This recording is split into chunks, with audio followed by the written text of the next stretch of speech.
Muito bem, você está acompanhando, a gente precisou interromper a reportagem porque Jair Bolsonaro está falando ao vivo, vamos acompanhar. Vai embora. No outro dia, fiz um vídeo, joguei na internet, pedindo os caminhoneiros desobstruírem as vias do Brasil.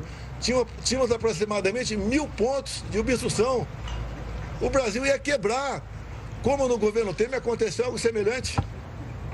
Quem quer dar um golpe, quem quer o mal do país, não teria feito aquele vídeo que eu fiz.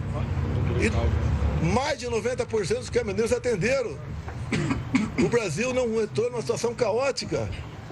A pedido do Lula, via ministro Amúcio, nomeei 2 ministros, dois comandantes de força. No dia 30 de dezembro, fiz uma live. Não somos iguais a eles. Nós respeitamos a Constituição. Nós não depredamos patrimônio. Tudo na transição foi legal. Ninguém reclamou da transição. Do nosso lado foi o Ciro Nogueira, do lado de lá foi o Alckmin. Nenhum problema na transição. Agora essa questão de golpe de Estado não tem cabimento. Até há pouco tempo, conversando com um colega israelense, ele falou: que golpe é esse que o Mossad não está sabendo?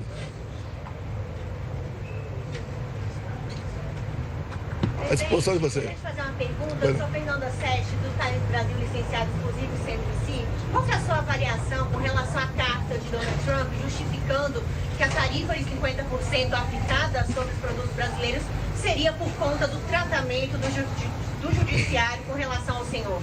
Obrigado pela pergunta aí. Não é só essa a questão. E não é a questão em cima do Brasil apenas. Essa tarifa é de 50%. Ele impôs tarifa para o mundo todo. Até a Índia está negociando. O Xi Jinping não veio aqui por ocasião do G7, não, por causa do BRICS, exatamente porque ele sabia que boa coisa ele não conseguiria aqui. O Brasil está ficando isolado. Quando você fala em soberania, economicamente vai ficar nós e a China, dependente da China. Estão partindo para uma dependência econômica exclusiva da China. Daí o Lula pode esquecer o padrão dólar, faz o yuan, que é a moeda chinesa. Agora a carta do Trump, por 4 ou 5 vezes citou meu nome. O que ele quer aqui? Ele quer que a democracia seja restabelecida no Brasil. Esse é o ponto mais importante. Quando ele fala o meu nome, é dado o que nós fizemos no passado.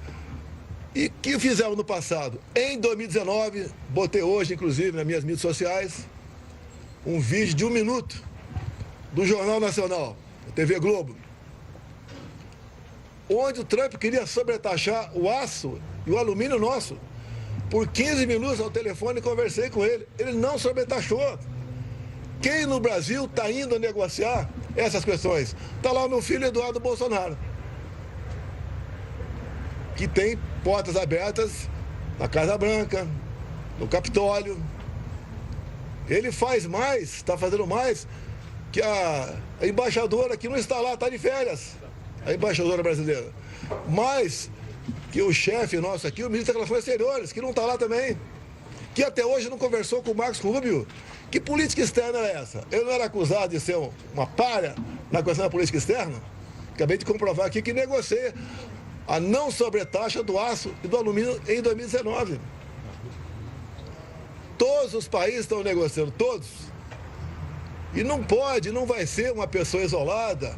Até louvo aqui o Tarcísio, a tentativa de negociar. Não haverá negociação com o Estado apenas. É com o Brasil. E está na cara que ele não vai ceder.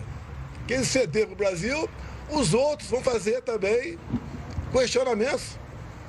E outra coisa, é uma paridade, está buscando aqui uma paridade. Países, por exemplo, que sobretaxam muito o produto americano, ele está cobrando, buscando a paridade. É isso que ele está negociando. Presidente, só mais uma questão, porque de acordo, né, com os relatos, tanto do governo brasileiro quanto do governo americano, falam que o Brasil tem um superávit, tem um déficit comercial com os Estados Unidos. Então, o motivo da aplicação dessa tarifa não seria por questões econômicas, e sim políticas. O senhor concorda com isso? Olha, o Donald Trump jogou pesado com a China. Não vai jogar pesado com o Brasil? Ele não quer. Eu tive lá atrás 2 anos com o presidente e ele também ao lado dele. Ele não quer o Brasil cada vez mais próximo da Venezuela. Será que é difícil entender isso?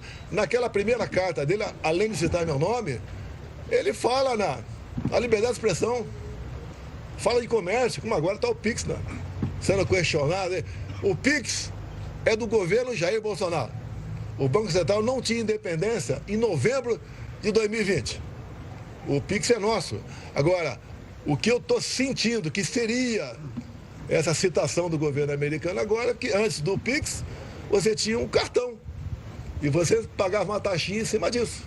Os bancos perderam comigo, com o PIX, levou-se conta, isso, mais TED e mais DOC, mais de 20 bilhões de reais. E eu não taxei o PIX. Tinha gente que queria taxar, a taxinha é pequenininha. Não. Parabéns aos funcionários, os servidores do Banco Central.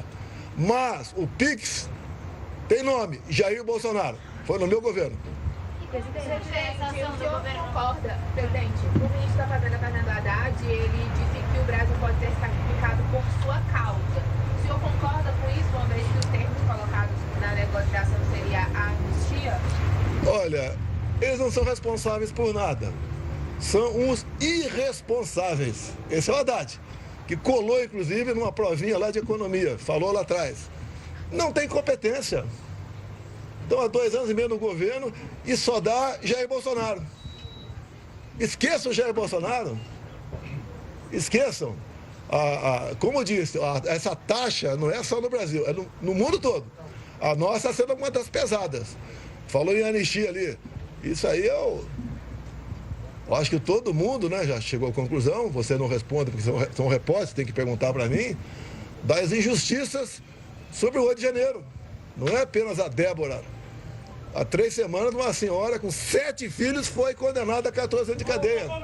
Mas por que você... Você é repórter? Você é repórter? Você é repórter? Você é repórter? Você é repórter? Você é repórter? Você é repórter? Vou continuar falando aqui. Tenha respeito aos colegas da imprensa aqui, cara. Presidente, voltando aqui. Vamos lá. Eduardo Bolsonaro disse ontem que estava se reunindo com autoridades americanas para conversar sobre as atualizações das reações brasileiras em relação à tarifa. Ele falou, e isso é a opinião dele, de que Trump pode tomar aí mais alavancadas decisões sobre o Brasil. O senhor conversou com ele sobre isso? Tem uma nova ameaça que vem da OTAN. É o nosso comércio com petróleo, no caso o diesel, que foi negociado comigo antes da invasão da Ucrânia com o Putin. Se não cessar esse comércio, 100% de tarifa. E tem mais ainda que ele não falou, vai chegar como novidade para vocês, vou adiantar. Nós também somos dependentes de fertilizantes da Rússia. Quando eu fui lá, começo de 22, antes da guerra, foi negociar basicamente essa questão do fertilizante e depois, subsidiariamente, entrou a questão do diesel. Então, quem continuar fazendo comércio com a Rússia vai perder. Agora, que ironia, né? O Brasil tem, na região da Foz do Rio Madeira, fertilizantes para 400 anos. Por que somos dependentes da Rússia? Reserva indígena. Imensas reservas indígenas para poucos indigenistas. Indígenas. Realmente fica difícil você falar que o Brasil vai conseguir sua soberania, uma sua total independência econômica e vai ser um país de primeiro mundo, com pessoas agindo dessa maneira na questão de reserva indígena. Mas o senhor não acha, presidente? Quais são os próximos passos até agora? O senhor defende que o seu filho, Eduardo Bolsonaro, fique lá, abre a mão do Não, Quais são as negociações que vão vir? Ele acabou de fazer 41 anos, tá? Já é um parlamentar com uma certa experiência, tem portas abertas no governo Trump, ele conhece dezenas de parlamentares e está trabalhando pela nossa liberdade lá, até pela liberdade de vocês, que de repente a gente vê um ou outro jornalista aí sendo apenado por postar ou fazer uma matéria que certas pessoas não gostam. Mas, presidente, o senhor não acha que essa condicionante de anistia em troca de tarifaço é um desrespeito do governo dos Estados Unidos? Não, eu não tô. Poderia ajudar no respeito à soberania. Isso é lá com o governo Trump. Eu não tenho essa liberdade toda que vocês acham que eu tenho com ele. O que ele quer é democracia no Brasil. Agora, quem vai negociar? Você não tem com quem negociar. E pelo que tudo indica, vai ficar pior pra gente. Novas sanções que vêm por parte da OTAN. Você pediu o passaporte para negociar diretamente com o Trump? Você pediu o seu passaporte de volta para negociar? Olha, eu acho que teria sucesso em ter uma audiência com o presidente Trump. Acho que teria sucesso. Estou à disposição. Presidente, o senhor disse que os estados não devem continuar uma negociação, porque é uma negociação que deveria ser centralizada no governo federal. O senhor então avalia que o governador Tarcísio deve cesar a... Não, o Tarcísio está fazendo a parte dele. Parabéns ao Tarcísio. Tive 2 dias com ele a semana passada aqui em Brasília. Ele está buscando apoio, né, de grandes exportadores, de empresários. É uma voz importante o Estado de São Paulo. O Estado de São Paulo tem quase 40% do PIB. Mas ele não vai, o Trump, no meu entender, resolver a questão de importadores, ou exportadores de São Paulo. É o Brasil como um todo. O Tarcísio faz mais do que aqui, eu nem sei o nome, né? O cara do Itamaraty aí. É tão insignificante que nem sei o nome dele. Presidente, numa eventual condenação, o senhor poderia pedir prisão domiciliar? Eu não peço nada, eu sou inocente. Não passa na minha cabeça a prisão, sou inocente. Acabei de mostrar para vocês aqui que não tenho nada a ver com o Rio de Janeiro. Acabei de mostrar para você que não houve tentativa de golpe. E quem diz isso é o atual ministro de Defesa do Lula. Presidente, o povo está reclamando tanto aí da taxação do Trump, mas não estão reclamando do imposto do presidente Lula, que vem aumentando ano após ano aí. E a taxação, o petista, a esquerda, ele é da taxação seletiva. Se o Haddad taxar, o Lula está valendo. E tem taxado bastante. A cada 40 dias tem um aumento, um novo imposto. Eu zerei os impostos dos combustíveis. Botei um teto de ICMS dos combustíveis. Passamos a arrecadar mais. O Brasil começou a ir para frente. Entreguei o Brasil com superávit de 22. Não passei a faixa, que não ia me submeter a uma vaia fenomenal aqui. E não passo faixa para quem tem um comportamento como o Lula tem, né? Uma vida pregressa como ele tem. Presidente, ainda sobre o PIX, já que é a criação do senhor, qual a sua opinião sobre essa decisão, essa opinião de Donald Trump? Olha, ele vai fazer uma investigação, para eles estão sabendo, né? Nós não temos nada aqui para condenar sobre o PIX. Hoje em dia o Brasil não vive mais sem PIX. O PIX, inclusive, ajudou a diminuir o número de mortes.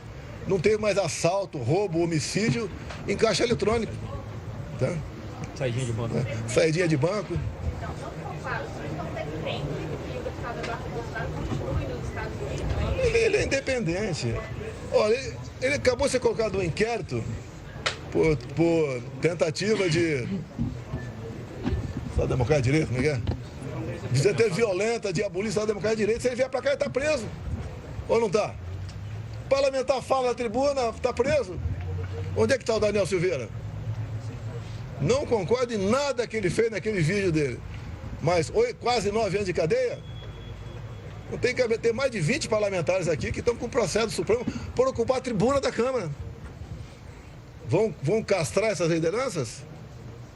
Presidente, o presidente Davi Alcolumbre e o Hugo Lopes estiveram com o Alckmin e também entoaram o tom de crítica de que as decisões do Trump são um ataque à soberania nacional. Qual é a sua avaliação sobre essa... Não tem ataque à soberania nacional. O Brasil está deixando de ser soberano economicamente. Vamos ter um único parceiro, pelo que tudo indica, que vai ser a China. Daí a China impõe as regras aqui dentro. Tem que conversar, ter humildade, parar de atacar o Trump o tempo todo. Esses ataques começaram antes das eleições do ano passado, nos Estados Unidos. Quando o Lula falou que a volta do Trump seria o retorno do nazismo e do fascismo contra a face. Eu não quero repetir aqui a quantidade de vezes que o Lula atacou. E na carta dele, está implícito também, a questão do novo padrão. O Lula quer abolir o padrão dólar das negociações. Presidente, ontem o Alexandre de Moraes derrubou a decisão do Congresso sobre o bioético. Como você avalia isso? Olha, eu não sou deputado. Se eu for deputado, estaria... Acho que eu... Cadê você? O El Negão, sócio, podia falar sobre isso aí. O que ele está sentindo?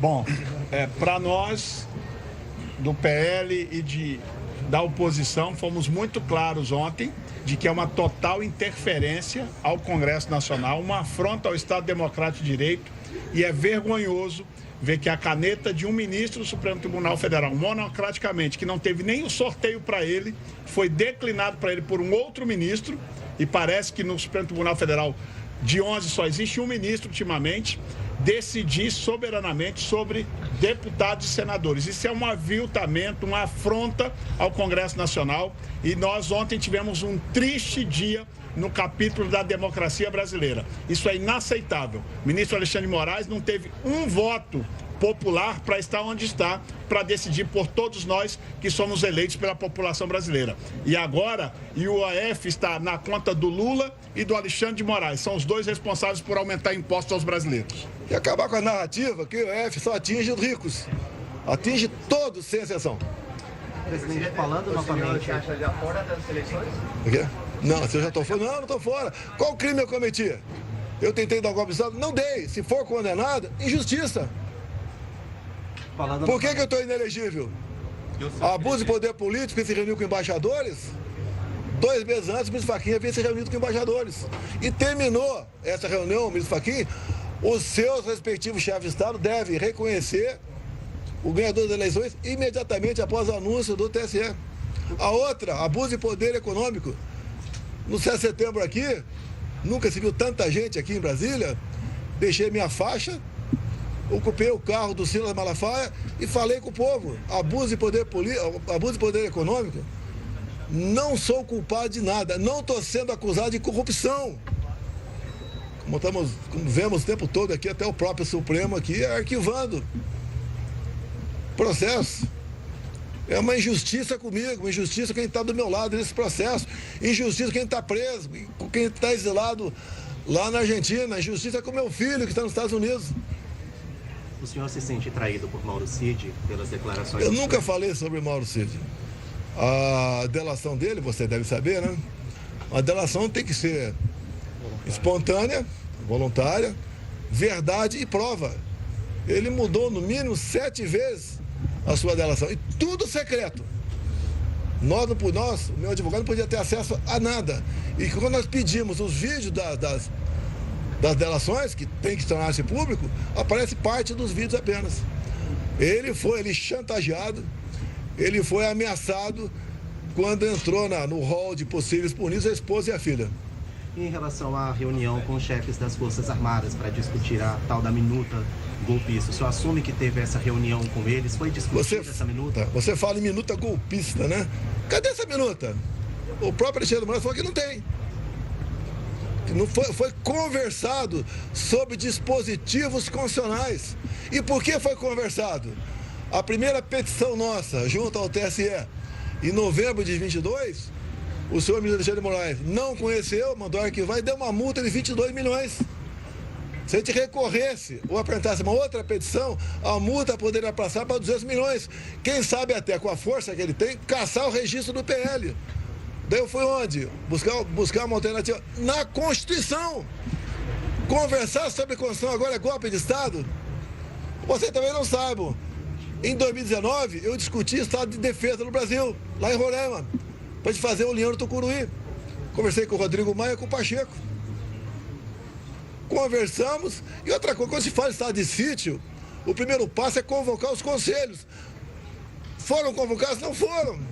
O segundo passo é mandar uma mensagem para o Congresso, pedindo autorização para um decreto. Foi mandado? Não foi. Agora, querer me dar 40 anos de cadeia, uma injustiça dessa, eu vou ficar aqui no Brasil. Já estou com 70 anos, cheio de problemas de saúde, vou aguentar aqui. Injustiça completa. Eles querem tirar o maior líder da direita, conservador aqui da América do Sul, da ficha eleitoral do ano que vem, que se eu vier candidato eu ganho. Até porque, né, até hoje, eu estou mais na mídia do que o Lula. Ele está quando fala besteira. O senhor acredita que o governo Lula tem a capacidade de negociar a taxação? Ele é presidente para isso, né? Você lembra o nome de muitos ministros meus. Eu não sei o nome de ministro nenhum daí, porque só tem incompetente. Ele mesmo. Vai. O Lula não é comer jabuticaba, é chupar jabuticaba. Tá? Dá para você levar a sério um presidente que diz que vai resolver a guerra da Ucrânia tomando cerveja com o Putin? Dá para levar a sério um cara desse? Não dá, pô. Presidente, a licença do seu filho Eduardo vence no domingo. O senhor defende que ele faça o mandato? Não, eu não sei. Tem que ver o regimento interno aqui da Câmara, né? Ele, pelo que eu sei, não vem para cá. Ele vai ser preso no aeroporto. Presidente, o senhor falou que ele pode negociar lá nos Estados Unidos. Pode. Quais? Tá conversando. Tá no Capitólio. Tá com pessoas próximas ao Trump. Ele gosta dessa liberdade. Sabe? Mas o que seria pedido em troca? Não, olha só. O Trump quer liberdade.